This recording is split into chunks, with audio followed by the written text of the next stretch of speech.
Oh, I'm so sorry, Zoom people. I was muted the whole time. Can you hear me now?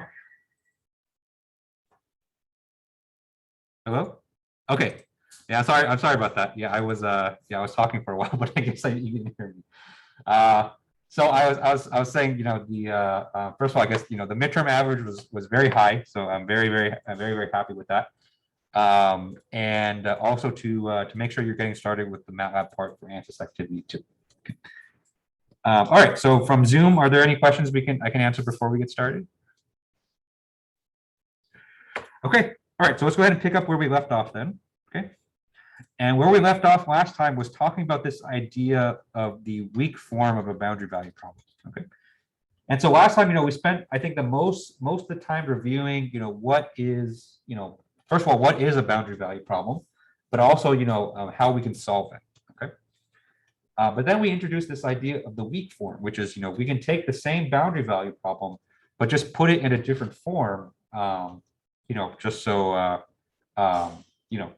for now, it's going to be, just because we can. That's kind of the justification. But kind of the main reasoning behind it, you'll see next week, because the finite element method is kind of built on top of this weak form. Okay. And so this weak form is kind of like a preliminary step before we can start talking about general finite elements. Okay. And so the idea with the weak form is as follows. And so we take our boundary value problem, which is this guy right here. Okay. And then we multiply it by an arbitrary function. Okay. And so our arbitrary function here was w of x. Okay. And then after we multiplied it, then we performed an integration. Okay. And so you take your boundary value problem, you multiply it by an arbitrary function, and you integrate. Okay. And then you perform integration by parts. Okay. All right. And the result is something like this. Okay. And so I want to draw your attention to kind of these two terms right here. Okay.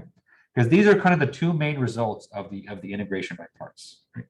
And so on the one hand, we have something on the left right there, which if you recognize this T bar, this is our Neumann boundary condition, or this is our load. Okay.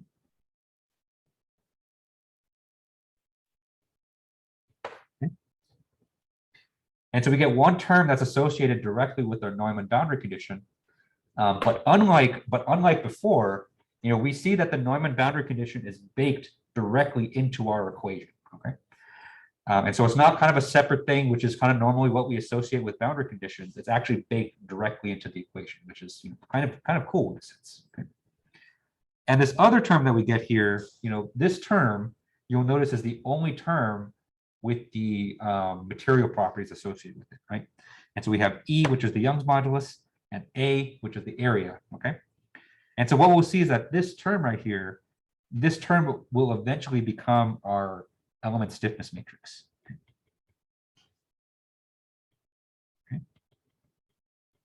It's jumping ahead a little bit, and so we won't actually see this turn into the element stiffness until next week. But I think at this point in the class, especially after grading your midterms, I think everyone has a good sense of what goes into the element stiffness matrix. Okay. And so I think it's kind of now I think it's kind of a good time to bring up that this integral here will become that. Okay. Okay.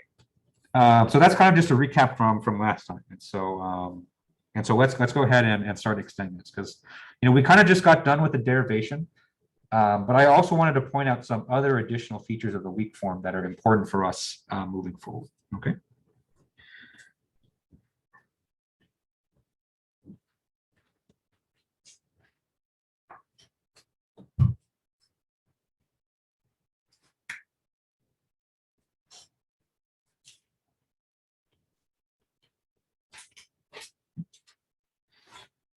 Okay. And so let's start with w of x, because we kind of just introduced it out of nowhere and we didn't really give it a name. It was just random arbitrary function. Okay. So that w of x has a name, and that name is called a weighting function. Okay.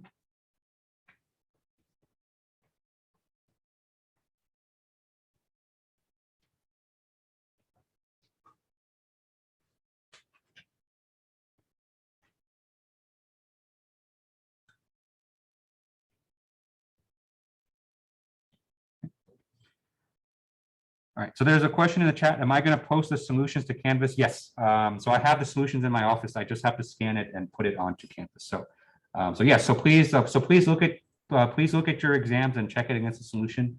And if I made any mistakes, just let me know, and I'd be happy to look at your exam again.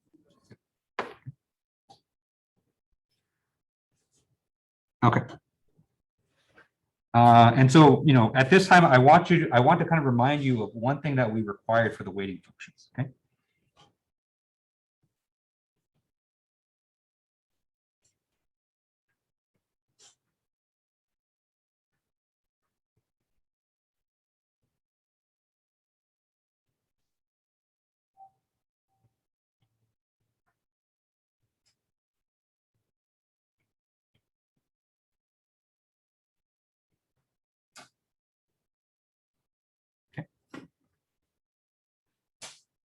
Right, and that is the fact that whenever you have a Dirichlet boundary condition, the weighting functions must disappear at those Dirichlet boundaries. Okay, and so when we talk about elasticity, it kind of seems like a little bit redundant, because when we have like an elastic structure, our Dirichlet boundary conditions are essentially our fixed supports, right? And so when we have a fixed support,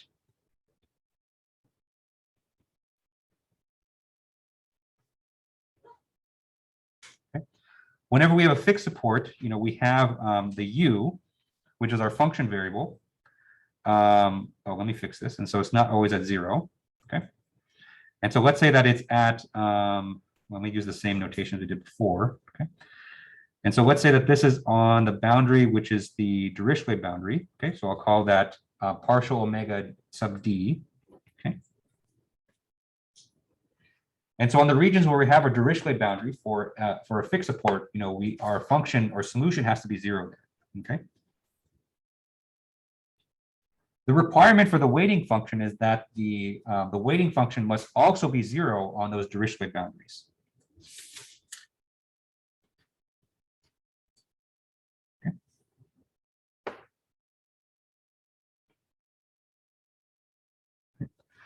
And that's a requirement for in order for our solutions to have the form that we have above. Okay.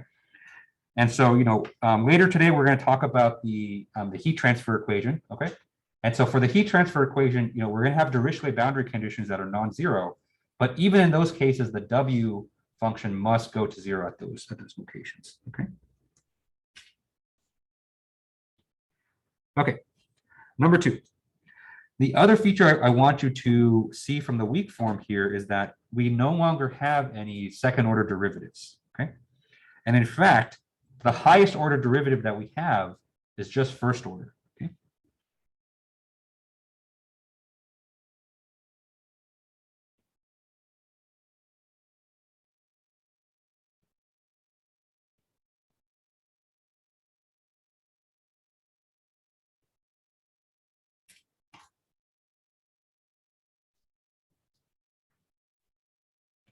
Okay. Or not in the solution, I'm sorry, in the weak form.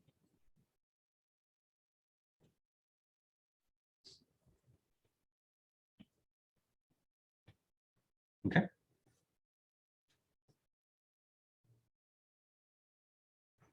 Right. This might seem like a not so big a deal, but it actually makes a really big difference. Okay. Because what this does, because we have a lower order derivative than the strong form, this places much less requirements on our solution. Okay.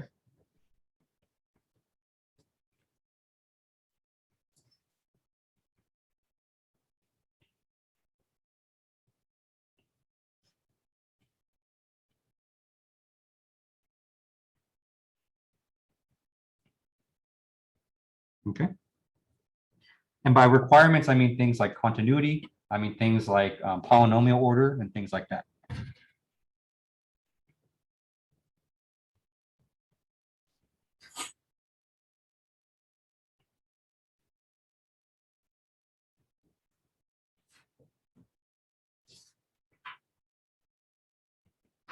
Okay. Again, this is not really gonna play an impact yet. But once we get to finite elements, this is key. Okay. Because with first order derivatives, okay, what you'll see later is that it allows us to form linear solutions to our problem. Okay. And if you remember from ANSYS, there was a part in ANSYS where we can choose whether we can use a linear element order or a quadratic one. This is what it really means. Okay. And so for this class, we'll focus mostly on linear, just because mathematically it's a lot simpler to do. But the fact that you can use linear at all, is thanks to the form of the weak form. Okay.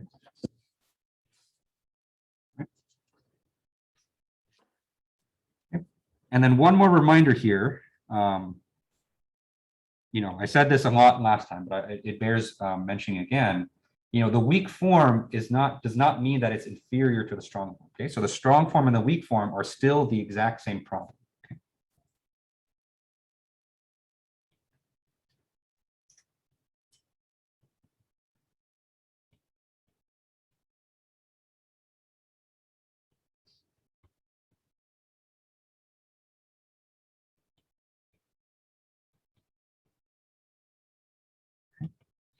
It might seem like it's in a much more fussier form, right? And so we have integrals and integration by parts and weighting functions all floating around, but in essence, it's still the exact same problem as the strong form, okay? And by that, what I mean is that we haven't applied any approximation yet, okay?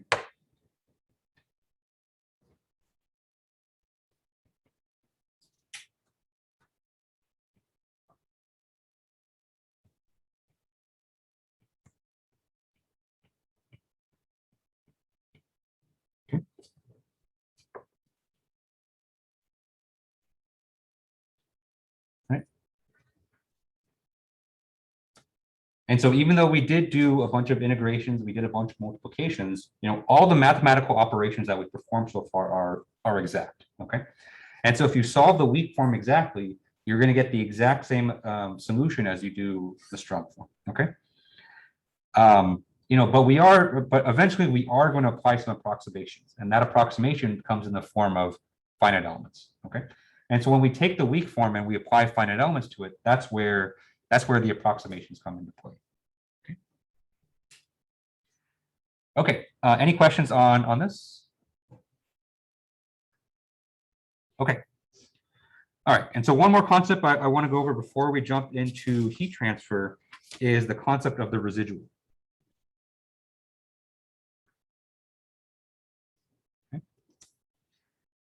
So the residual is a pretty core concept in finite elements, although for most users, you don't really think about it. Okay. And so the residual is, you can think of it as like the error or the computed error in your solution. Okay.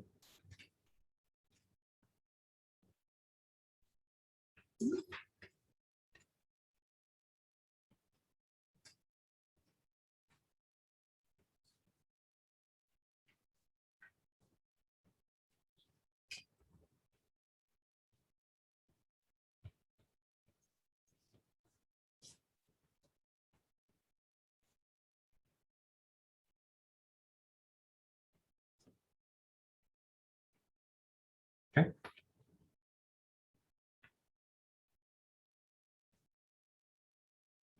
So ANSYS actually computes the residual for you as well. Most people don't even pay attention to it because most times it's small enough. But whenever you compute any kind of approximate solution, this concept of the residual is really important. Okay. And so forming the residual is really easy. And so let's take our original boundary value problem. Okay.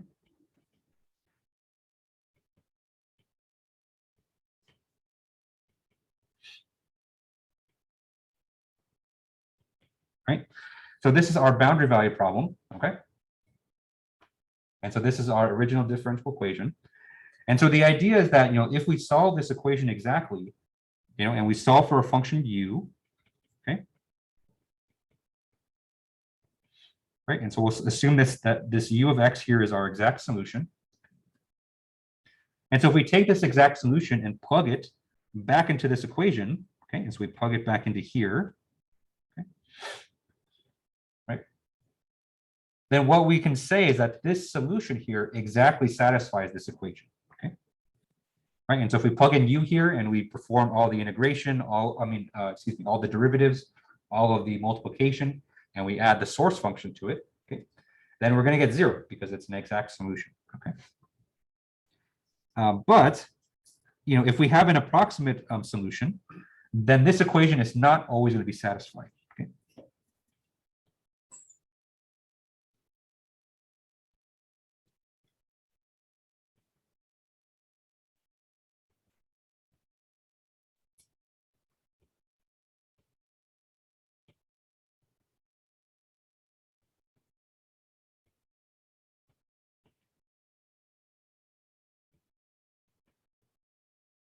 Okay. And so if I take the same equation, right?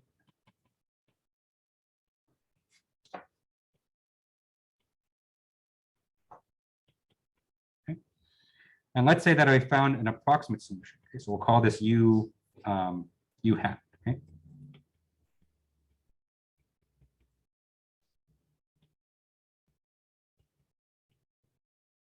Okay. And so maybe we found this U hat through finite elements, or maybe we found it through a different means. Okay. And so it's not the exact solution to the problem. And so if we take this approximate solution and plug it in here, right, then this equation is not going to be fully satisfied. And so if we perform the derivatives, we multiply by EA, we add the source term, right, what we're going to see is that it's not going to be equal to 0, okay, because it doesn't satisfy this equation exactly. Okay. And so what we can say instead is that, if you have an approximate solution and you plug it back into the governing equation, what you're going to get instead is some value, okay? And that value is often at times a function of x, okay? And so this error right here, or this residual, this is what we can compute. Okay?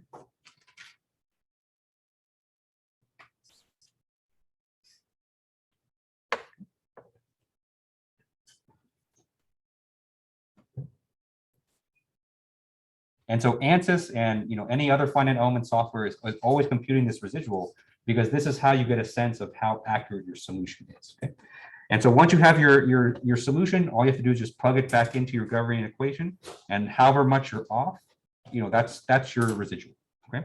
And so that concept is going to be important for us kind of moving forward, as we start talking about approximate solutions to these equations. All right, any questions? Yeah. If it wasn't a homogeneous equation, would the residual just be the solution that you get minus the right-hand side? Yes, exactly. Yeah. Mm-hmm. All right, any other questions on this? Okay. All right, and so now that we've we've kind of seen strong form, weak form, let's apply it to a different equation. It's not really a different equation, but the symbols are different, so we'll call it something different. And so this is the 1D steady heat conduction equation. And we'll start with the strong form.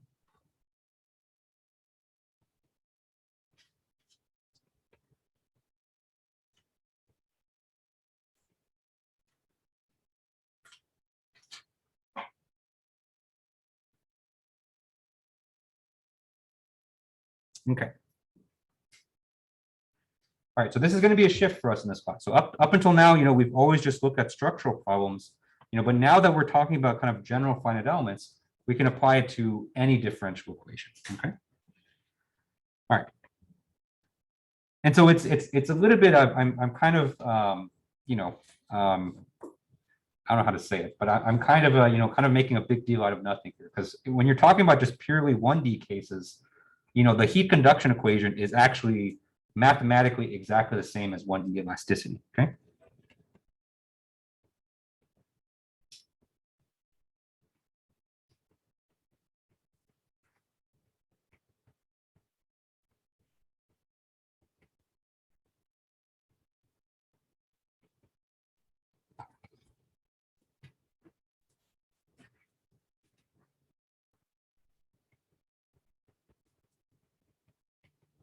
Okay. It's just the symbols that we use are different. And so let me start with the equation, and then I'll draw you the image. Okay. And so the equation is we have d dx, okay, and we have k times a times dt dx, okay, plus s of x is equal to 0. Okay. And so you can see, you know, if we compare it up here, right? And so, you know, I wrote this again up here on purpose. You know, it's exactly the same equation. It's just that the symbols are different. And so instead of E, we have K. Instead of U, we have T. Instead of B, we have S. Okay. And so, you know, it's not really all that different, but, you know, technically, you know, we use different symbols, so we'll call it a different equation. Okay. Where it will make a difference is in 2D. And in 2D, we'll actually focus on this one more so than elasticity. But let me go ahead and define these terms for you. Okay. So we have K, and so K here is the thermal conductivity of the material.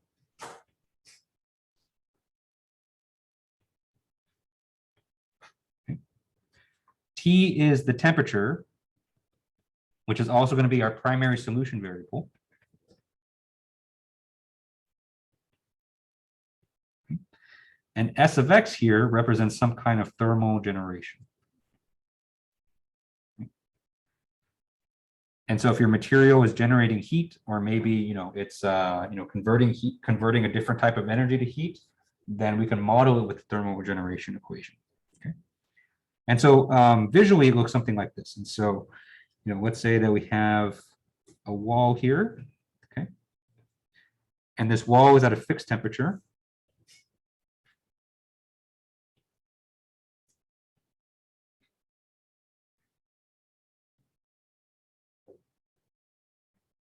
And so here's our rod. Okay. And so the rod has a certain length L, it has a certain thermal conductivity, has a certain cross-sectional area A. Okay. Oh, the A is still the same as elasticity, so they both represent cross-sectional area. Okay. Okay. Throughout the rod, you know, we might have some generation of thermal energy, and so we'll call that thermal generation. Okay.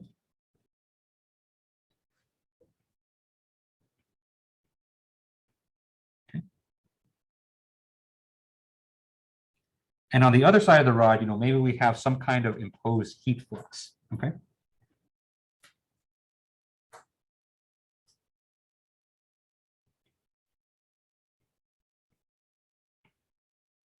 Okay. Right. And so in situations like this, you know, what we're interested in solving for is the spatial distribution of temperature inside this rod.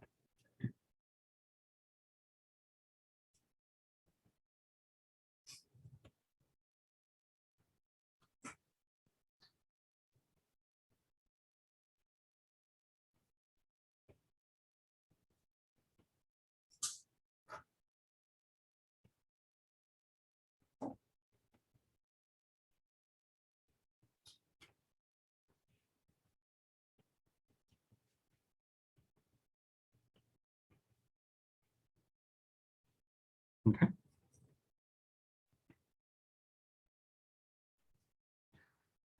All right, and so that's the strong form of our heat conduction situation. All right, any questions on this? Okay.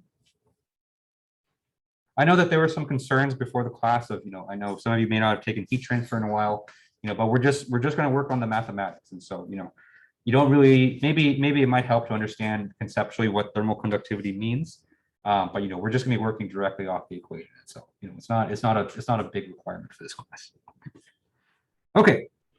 And so let's talk about the, yes, the temperature is fixed at the wall. Yeah. And so it's fixed at a value of T naught. Mm-hmm. Okay, so let's talk about some of the boundary conditions that we can apply.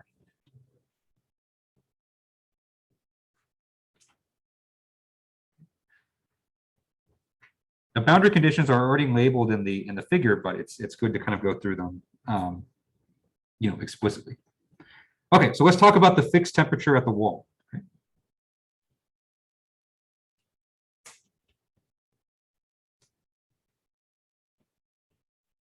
Okay. And so since this boundary condition is placing a specification directly on our primary variable, right? And so remember, what we're solving for is temperature. And so since we're applying a condition directly on that temperature, we classify this boundary condition as Dirichlet.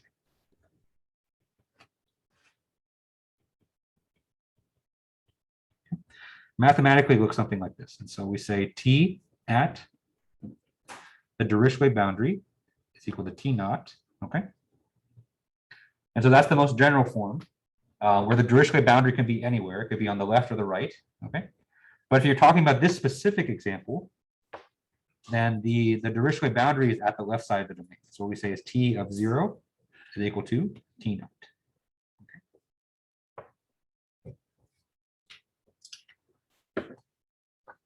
So this is different than our elasticity case. Remember, so for elasticity, whenever we had a Dirichlet boundary condition, we set the fixed value there to be 0. Here we're setting it to be something that's non-zero. And so remember, just kind of remember that as we're doing problems. Okay?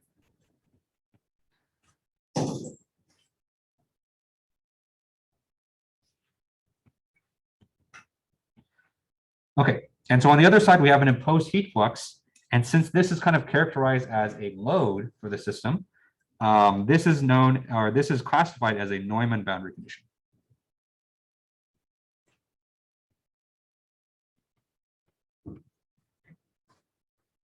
Mathematically, it looks something like this. Okay, and so we take the normal vector and we dot product it with k times dt dx. Okay. And this is equal to minus q naught bar. Okay. And this is at x is equal to the Neumann boundary. Okay.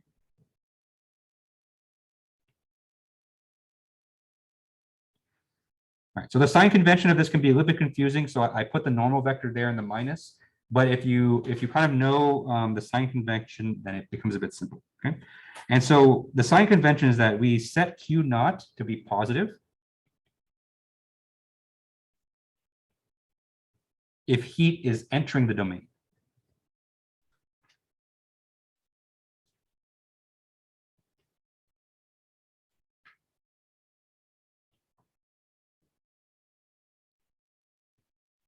Okay. And so for this example that I have above here, because the q naught is being applied into the domain like that, we would actually apply a positive number there. Okay. And so this dot product n is going to cancel out with this minus sign here. Okay. And so, just kind of be careful when you're applying the sign conventions for these. And so for the elasticity, remember, we used a minus sign to indicate that the force is compressive. Okay. For this case, we don't use compressive or tensile, but we use whether the heat is going into or out of the domain. Okay. And that's how we specify the sign convention. Yeah. Yeah. And so, remember the notation that I used before was that I used this partial omega to denote the boundary. And so I use this partial omega underscore n to denote the Neumann boundary. Yeah. So this here is Neumann boundary. Because I want to be a little bit more general because, the location of the Dirichlet boundary or the Neumann boundary depends on the problem. Okay. And especially once we get to 2D, then, the notion of boundaries will kind of expand from that. And so, I want these definitions to still apply there. All right. Any other questions on this? Okay. All right. So that's the strong form. And so I'm not going to do an example to solve this, just because, it's just a differential equation again. And so let's go ahead and jump straight to the weak form.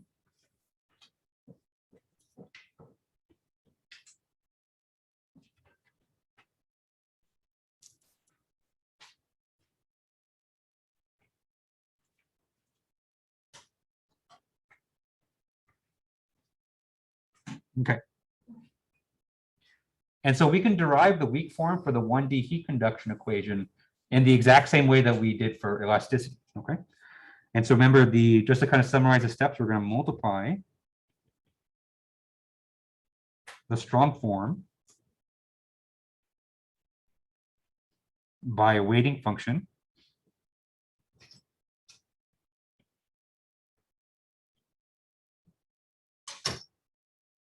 w of x. Okay.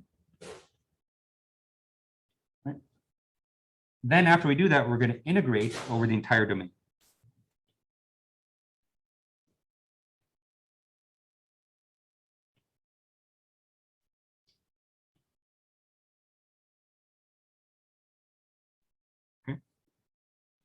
And so the exact same process that we follow for elasticity, you know, we're going to do here as well. Okay.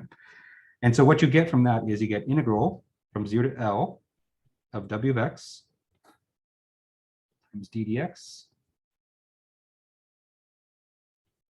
of k times a dt dx plus s of x dx is equal to 0. Okay. And so if we carry through this integral here and we apply our integration by parts,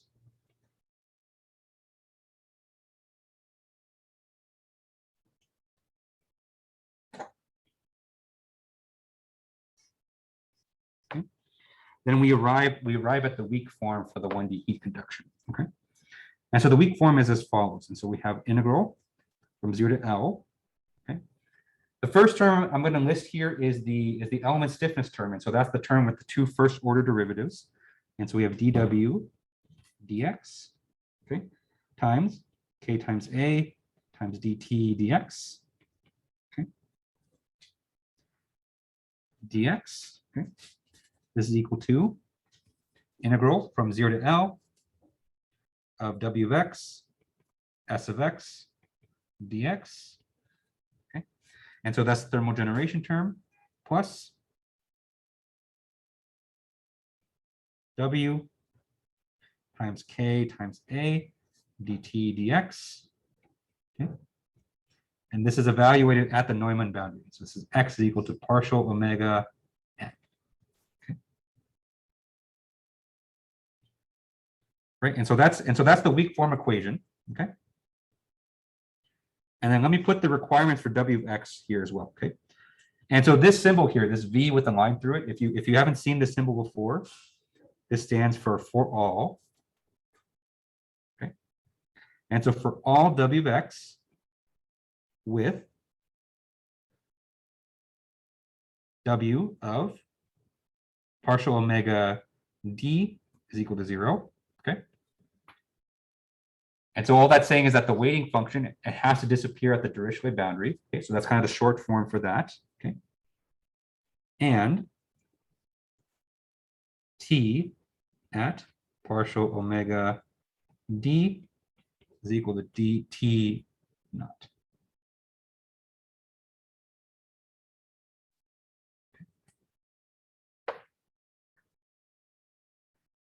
Right, and so that last line there just says that we have to satisfy our Dirichlet boundary condition as well. Okay. So here is the full form of the weak form, or the full weak form of our 1D heat conduction equation.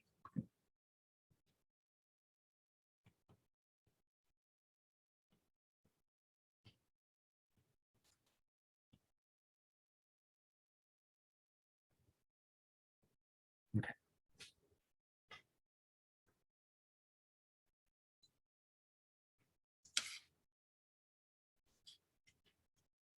All right. Any questions on any of this? Okay. All right. And so, you know, again, in 1D, you know, it doesn't really make a difference whether we're doing elasticity or heat transfer. You know, they're the same equation. But in 2D, it's going to make a difference. Okay. Okay. And so I'm going to mention it here, although, you know, we're not going to do 2D problems for a while. So not until well after spring break. Okay. But, you know, just because we're talking about, you know, elasticity versus heat transfer, I think it's a good time to talk about it. Okay. And so in 2D, the elasticity problem becomes a vector problem. It's no longer a scalar problem. Okay.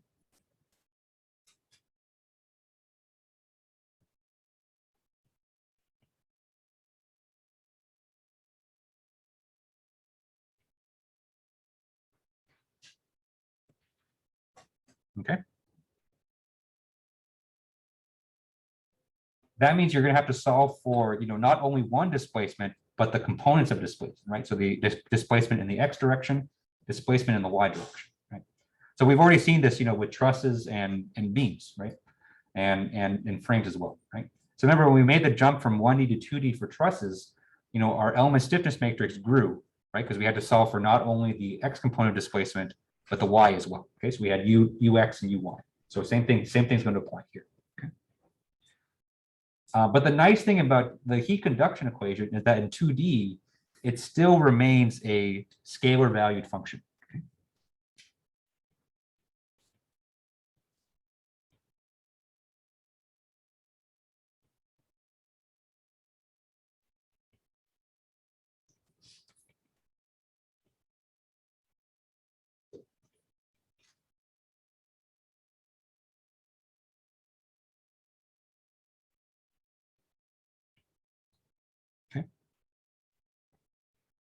Right. So temperature is temperature. And so there's no X component, Y component of temperature. And so, that's going to be nice. And so that's the reason why, once we start to get to 2D, we're going to focus pretty much exclusively on the heat transfer equation, just because it's, mathematically it's a lot simpler.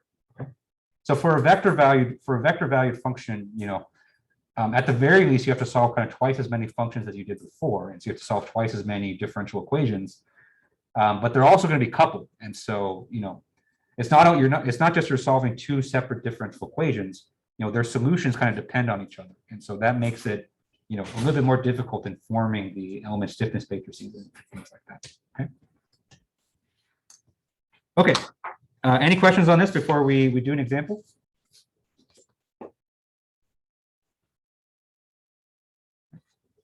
Okay, so let's go ahead and do an example. All right, so in this example, let's compute the temperature distribution in the following rod.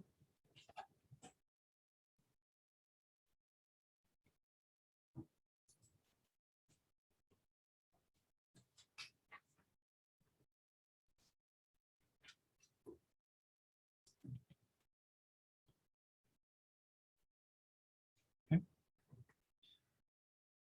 And so we're gonna have a fixed temperature here on the left. Okay. And so let's say that the fixed temperature here is going to be 25 degrees C. So pretty standard room temperature. Okay. And then what we're going to say is that on this boundary here, this boundary is going to be perfectly insulated. Okay. And so what that means is that there's going to be no heat flux in or out.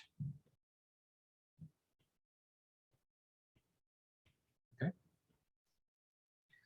And so mathematically, the way that we can say that is we said dt dx is going to equal to 0 at this location. Okay.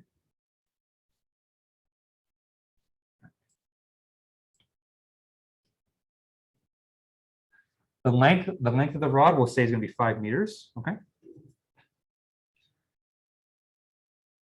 But in this problem, we're also going to have some thermal generation. Okay. And so the thermal generation will give it a term x squared divided by 5. Okay.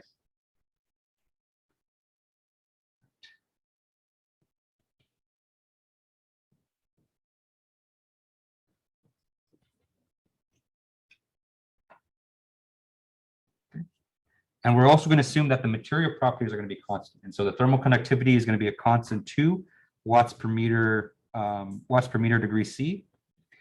And the cross-sectional area will be 0.5 meters squared. Okay. And so those two are going to cancel out, very, very conveniently.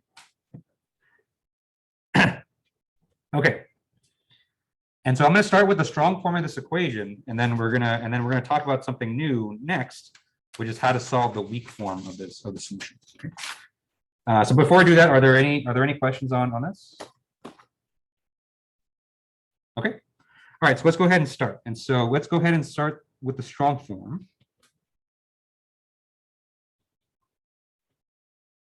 Okay.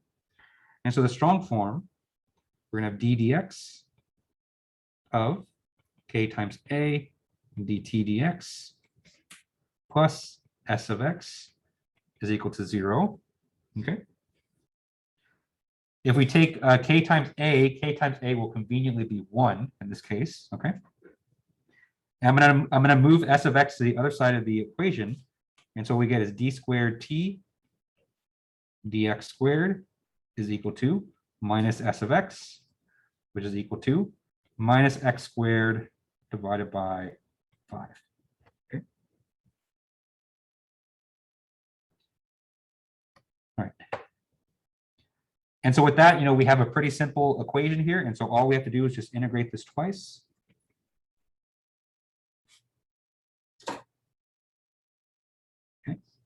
And so if we integrate twice, what we get is T of x is equal to minus x to the 4 divided by 60 plus C1x plus C2.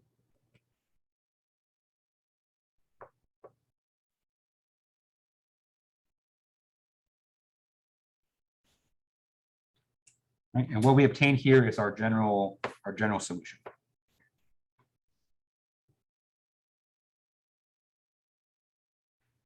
All right.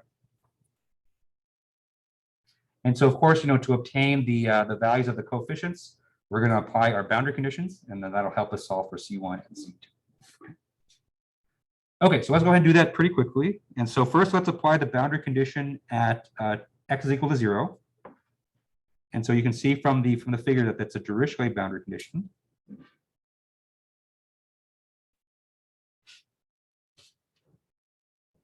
Okay, and so what we have is T of 0 is equal to 25 degrees C, right?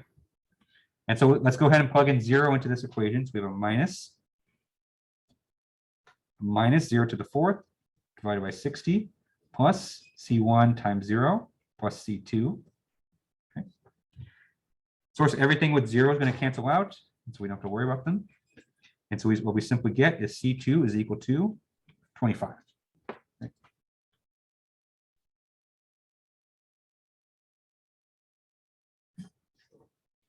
So Dirichlet boundary conditions at x equals 0 is nice. Okay, so now that's the Dirichlet boundary condition. Now let's apply the Neumann boundary condition.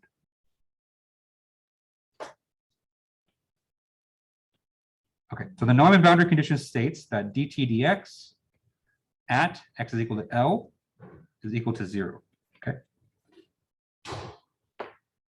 All right, and so let's go ahead and take the derivative of our solution once. And so we take the derivative of our solution, we have a minus x cubed divided by 15 plus C1, okay?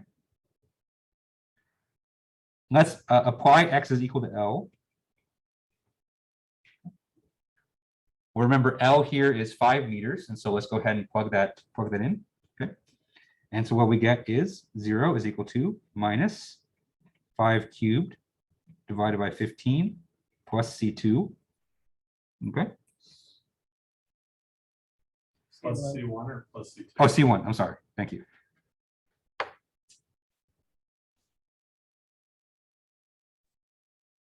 Okay.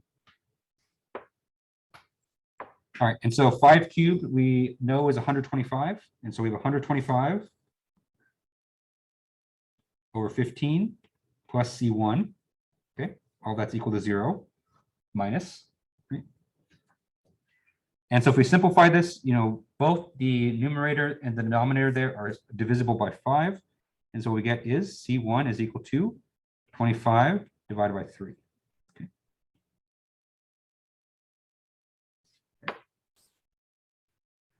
All right, so now that we have C1, C2, we can go ahead and plug that in, and we get our final solutions. We get T of x is equal to minus x to the 4th divided by 60 plus 25 over 3 times x plus 25.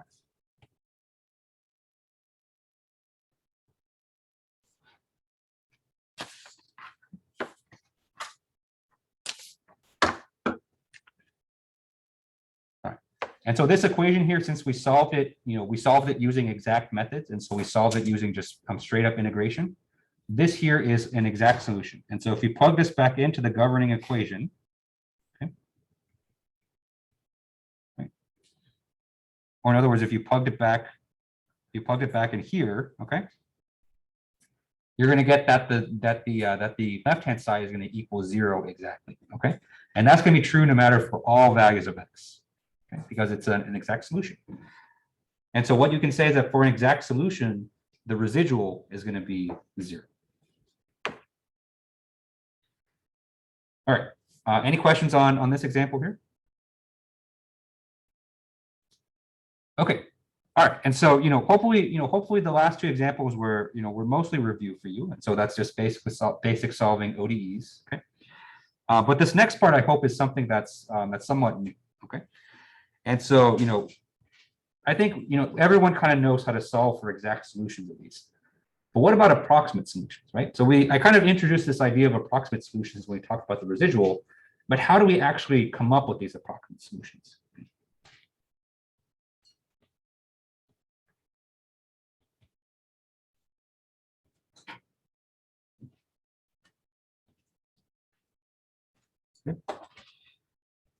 And because it lands very nicely, or it segues very nicely into finite element forms, we're going to focus on finding approximate solutions to weak form equations. Okay.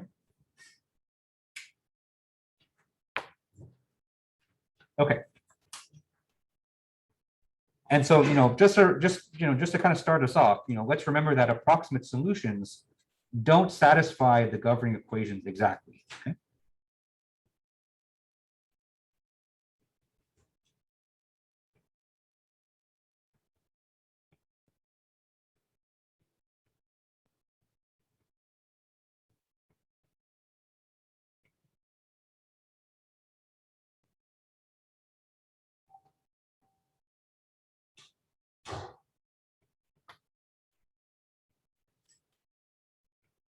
Okay. And so in other words, there's going to be some residual.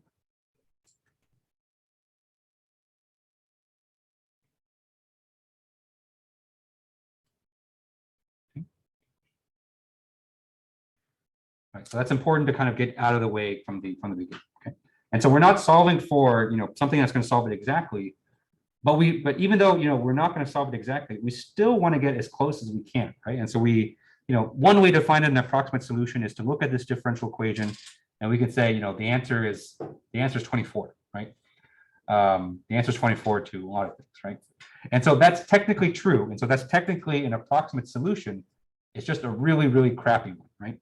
And so we want our approximate solutions, they don't have to be exact, but they still want to be close, okay?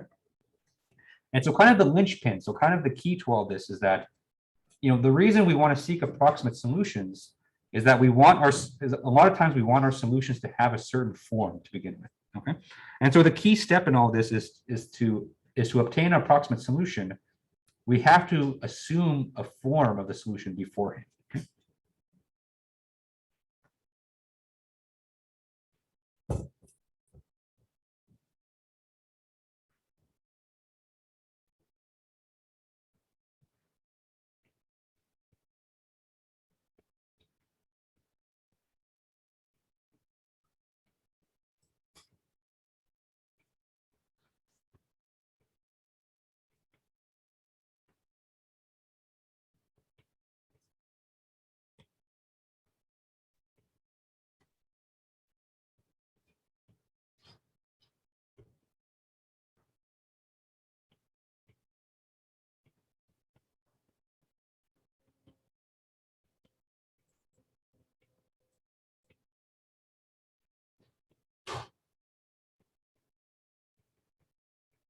Okay. And so we're going to assume a form of the solution. Okay. Oftentimes, this is going to be, either a simple linear polynomial or a quadratic polynomial. Okay. And then based on that form, we're going to say, we're going to find the best quadratic function that satisfies this equation. Okay. Okay. So as an example, let's say that, for the previous example, let's say that we want to find a quadratic function. Okay.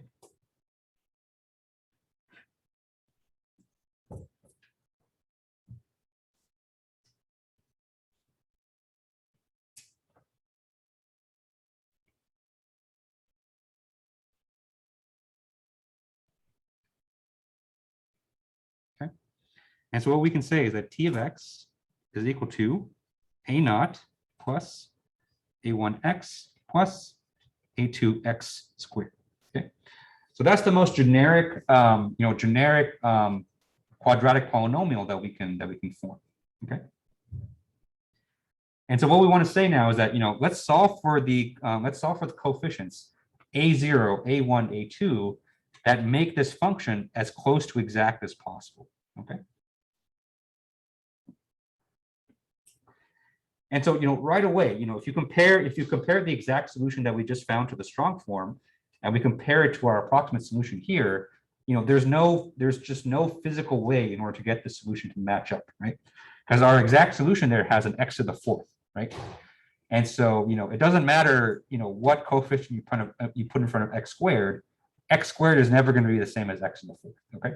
And so right away, we know that this solution is not going to be as good as the exact one, but let's see how close we can get, okay? All right. And so that's the key part here, okay?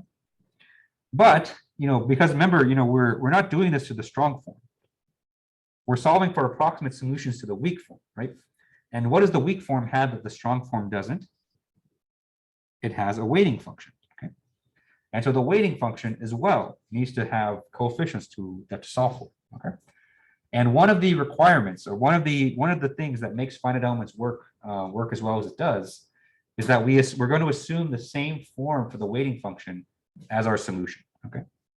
But with different coefficients. And so what we're going to say is that w of x is equal to b naught plus b1x plus b2x squared, okay?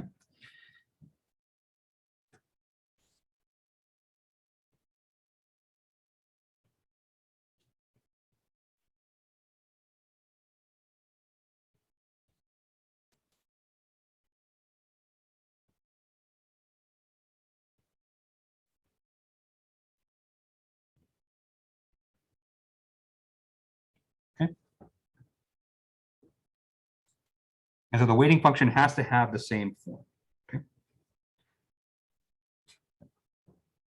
So this analogy kind of helps me kind of remember the weighting function. And so if you think of the weighting function as kind of, that annoying little brother that wants to do the exact same thing as you, fit into the exact same crowds, fit into the exact same equations, have all the same stuff as you, have all the same derivatives as you, that's basically what the weighting function is, okay? But unlike annoying little brothers, this is something that's, the weighting function is actually going to be useful, okay?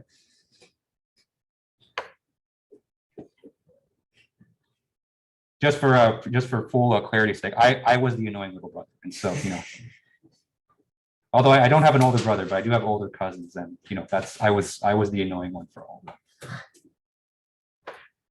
Okay, so any questions on this so far? Yeah. If you had an infinite amount of terms for your temperature and weighting solution, would that be an exact solution? Technically, yes. And so technically, if you have an infinite amount, you could find the exact combination. But it's just not practical to solve that way. Another way you can get an exact solution is that if you know what the form of the exact one is, then you can modify your approximate solution to match that. And so let's say instead of x squared here, we have x to the fourth, right? Then you can find an exact solution to this as well. Okay. But a lot of times, for 1D, you can choose those to be exact if you want. But once we get to 2D and 3D, then you don't know what the exact solutions look like. And so that's why you assume a form first, and then, you kind of go from there. Yeah. That's a good point to bring up, because, I know for 1D problems, this seems like just a gigantic hassle. And so why do we have to go through all of this? And we haven't really started the problem yet, just to find an approximate solution. But for 2D and 3D problems, you're not going to have access to the exact solution. And in fact, for those problems, it's going to be even more difficult. Okay. And you throw in the complication for finite elements, think about the antisective 2, right? You have like a bike crank geometry, which, for all in the grand scheme of things, is not the most complex geometry in the world. But if I told you to solve the heat equation, exactly on the bike crank, you would probably, not be very happy, right? And so once you throw complexity of extra dimensions, complexity of the geometry, that's where approximate solutions begin to shine. Okay. Okay. And so let's go actually solve this. Okay. So let's see how we can actually solve for these coefficients. And so the first step that we're going to do is that we're going to take these functions and apply our Dirichlet boundary conditions. Okay. And so before we plug into anything, we have to make sure that our assumed solutions here satisfy our Dirichlet boundary conditions.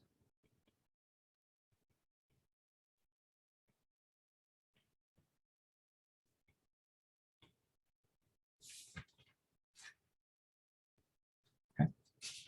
And so that's always the first step. And that's always a good first step because that'll allow you to solve for one of the constants, usually pretty easily. All right, so let's go back up to our example problem here, okay? And remind ourselves that our Dirichlet boundary condition was T of 0 is equal to 25, right? And so let's go ahead and apply that boundary condition down here, okay? And so we have T of 0 is equal to 25, okay? What we get is A0 plus A1 times 0 plus A2 times 0 squared, okay? And of course, the A1, A2 terms are going to cancel out because they're multiplied by 0. And what we get is A0 is equal to 25, okay? And so right off the bat, you can solve for one of the constants just by applying your Dirichlet boundary condition, which is really nice, okay? All right, so next is for little brother, okay? So little brother also has to satisfy the Dirichlet boundary condition, okay? But remember, he has a special condition. And so instead of W of 0 equal to 25, remember the requirement that we have is that our weighting function here has to disappear on the Dirichlet boundary. And so what we can say is that W of 0 here is going to equal to 0, okay?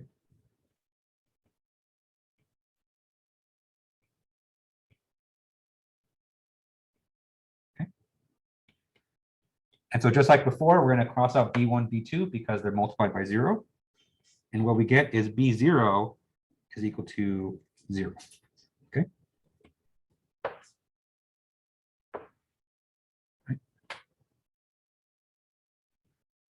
And so here you kind of see the weighting function in action, right? And so you see that, when you have a Dirichlet boundary condition, the weighting function has to disappear, okay? And so there are differences between them. And so that's why I use different constants, okay? And so you can see here that A0 is going to be 25 and B0 is going to be 0, okay?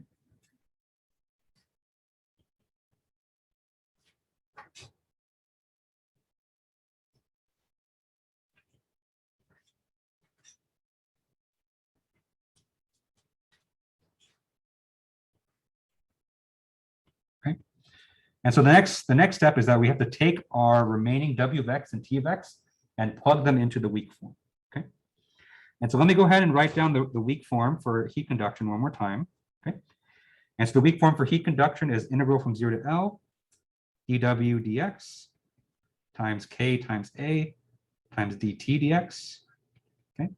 dx is equal to integral from 0 to L, W of X, S of X, okay, dx, plus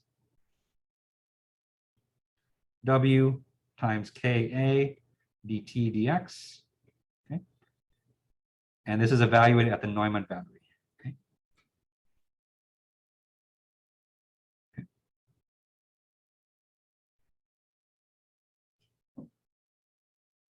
Right, and so that's our weak form.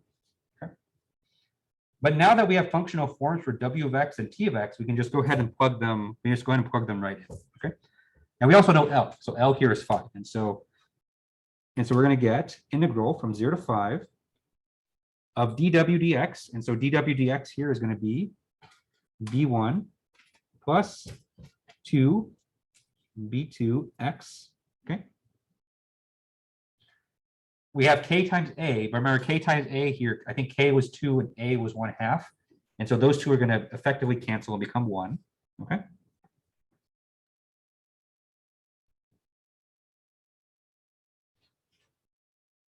Okay, we take dt dx. dt dx is A1 plus 2A2x, okay? dx, okay?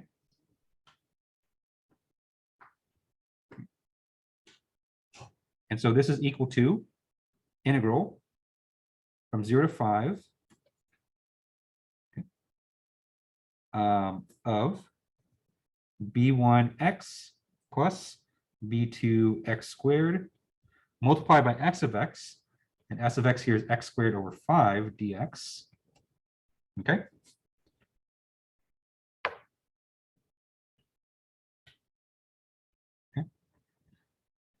And then we add our Neumann boundary condition term. Okay.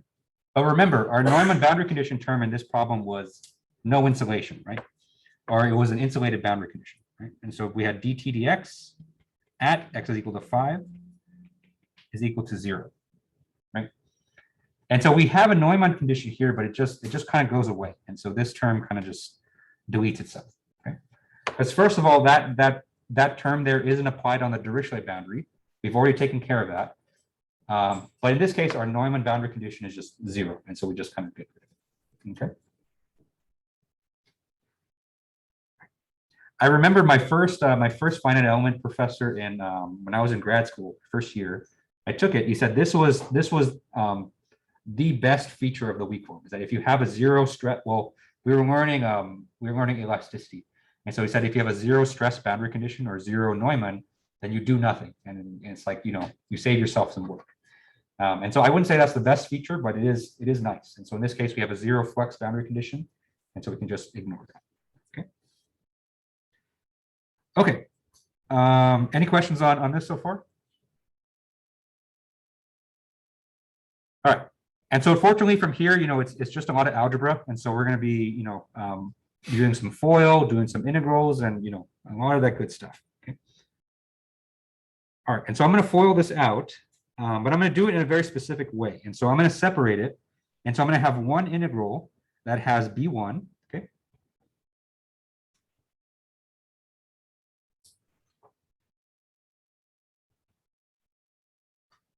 Okay. And I have another integral that's for B2. Right, and so I'm basically going to have one integral, which is just this times B1, and then another integral, which is just this times 2 times x times B2. Okay. And so when I split those integrals, it's going to be B1 integral from 0 to 5 of A1 plus 2A2 x dx. Okay. So that's the first integral plus 2B2 integral from 0 to 5 times A1x plus 2A2x squared dx. Okay. Right, and then on the other side of the equation, I'm going to split that up into 2 integrals as well. Okay. And so on the other side of the integral, on the other side of the equal sign, we have B1 divided by 5. Okay.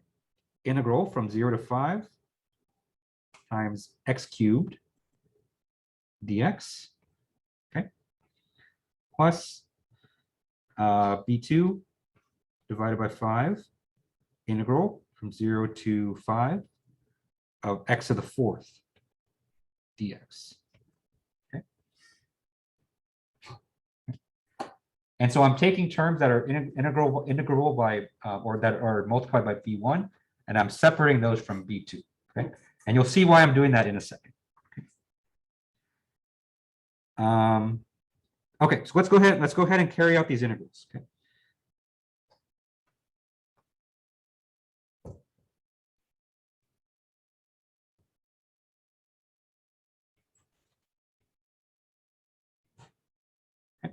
And so we carry out the integrals. We have B1. And then on that side, we have A1x plus A2x squared. Okay. And this is evaluated from 0 to 5. Okay. Plus B2 times A1 x squared plus 4 over 3 A2 x cubed. Okay. And this is equal to, oh, sorry, evaluated from 0 to 5. And this is equal to B1 times a 1 over 20 x to the 4th. Okay. Evaluated from 0 to 5 plus B2 1 over 25, x to the 5th, evaluated from 0 to 5. Okay.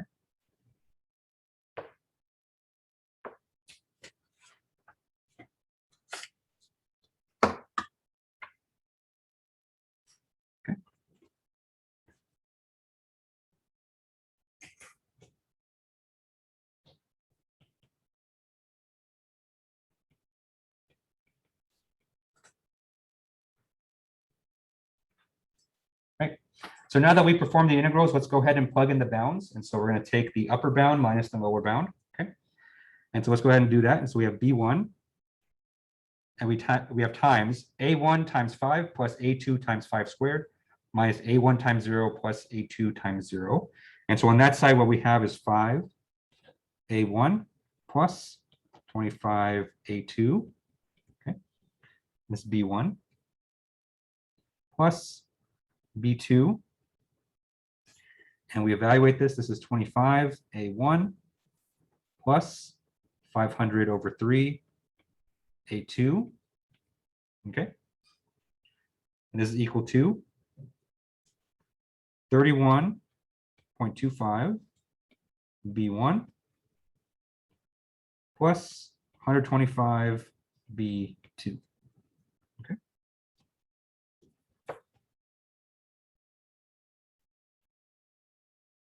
All right. I know it's kind of a lot of details, and I apologize, but this is kind of a a good process to note, because we're going to build on this for the finite element method.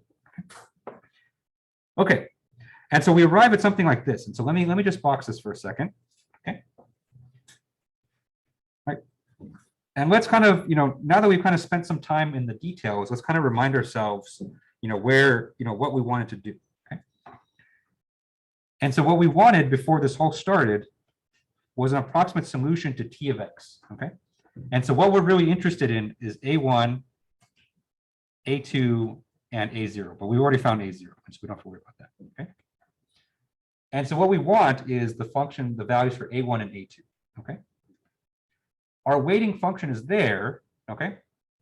But just like how I was treated when I was a kid, we don't give a fuck what B1, B2 are, okay? And so let's just use that to form our system of equation, okay? Because what we have here is that we have two B1 terms, right? And so we have this guy, right? And so if we group together the B1 terms,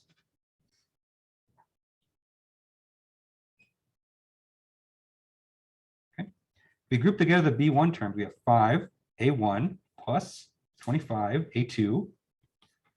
This is equal to 31.25. Okay.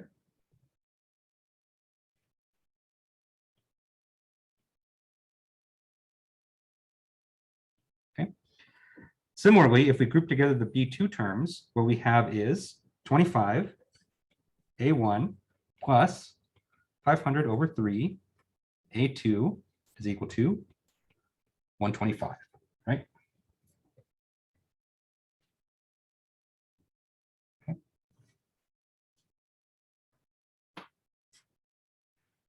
And so what we have here is a system of two equations and two unknowns, right? And so what we're interested in is A1, A2, right? And we have these two equations that we can use to solve for them, okay?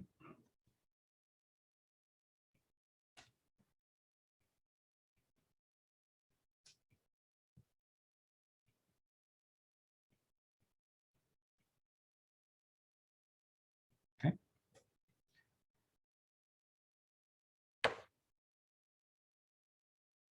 Right. And so it's at this point, you kind of see the purpose of the weighting function. And so the weighting function basically allows us, as long as the weighting function is the same form as our approximate solution, it allows us to form this kind of linear system to solve for the approximate coefficients, okay? And so you can take this 2x2 system, you can plug it into MATLAB, or you can solve it by hand or whatever you want, okay? And what you get is A1 is equal to 10, and A2 is equal to minus 3/4. Okay. And so let's plug everything in.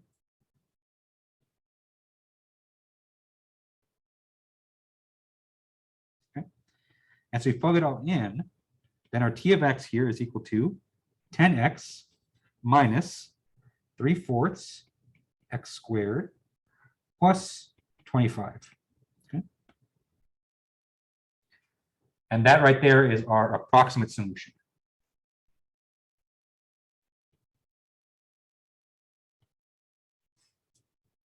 Okay.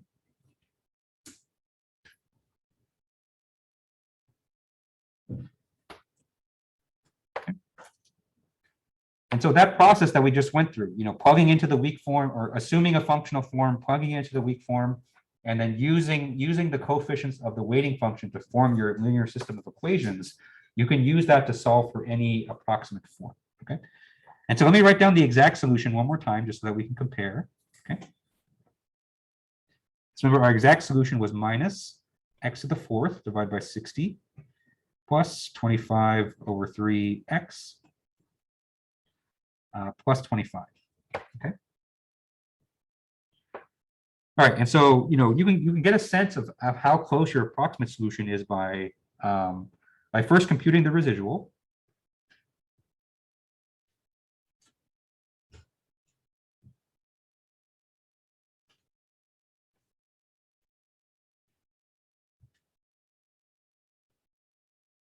Okay. And so if you compute the residual, you take the function here and you plug it back into your equation. Okay.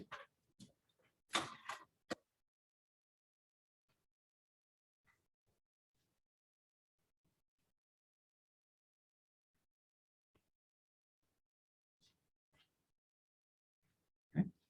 What you get is r of x is equal to x squared over 5 minus 1.5. Okay. And so that function right there kind of expresses how much error that you have in your system. Okay.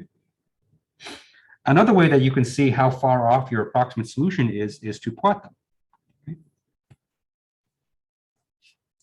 And so we have, let's say that we have the x coordinate there, our y coordinate here is t. Okay. If we have the exact solution, I'm going to plot the exact solution first.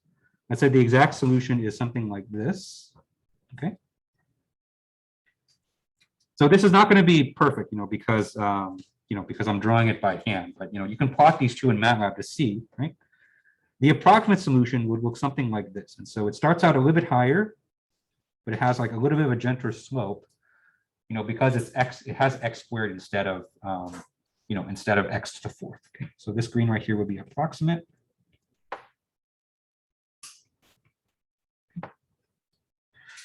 And the red right here would be exact. Okay. Right, and so it's off, obviously, it's not the same thing, but you get pretty close. Okay. And so what we can say is that this approximate solution here, this is the best quadratic function that we can use to solve this equation. Okay. All right, and so next week when we pick this up again, we're going to take this idea of assuming a solution value and plugging it in to form our finite element solutions. Yeah. Where did you plug the weighting function back into? Yeah, so I plugged the approximate solution. So I plugged this guy back into our exact equation. So that would be this one right here. And so I plugged in for the t of x in this equation right here. Okay, you have to go through the process of solving that again with the t of x. So yeah, you just plug in. So you plug in the approximate t in here, and then you add together your s of x, and then you're going to get something that's the idea is that you're going to get something that's non-zero. Okay. Yeah, and that's the residual. Okay. All right. Any final questions on this? Okay. All right. So thank you guys for tuning in today. If you're here in person, I have your exams up here, so you can come and get them. And then let me know if you guys have any questions on the homework or anything, and I will see you guys next week. Have a great evening, everybody.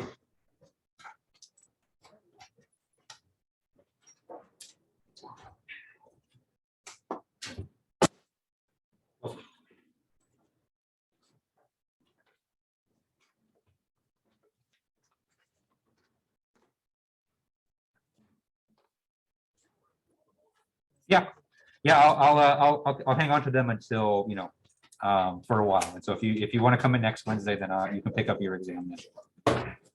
Hmm?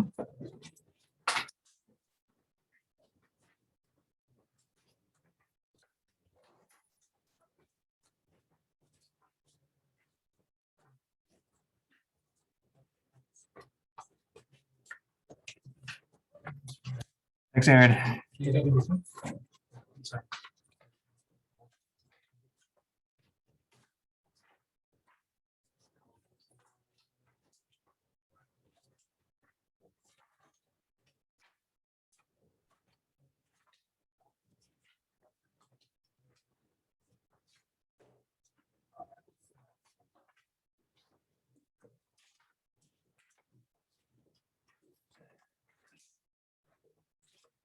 Any final questions from Zoom before I close it up?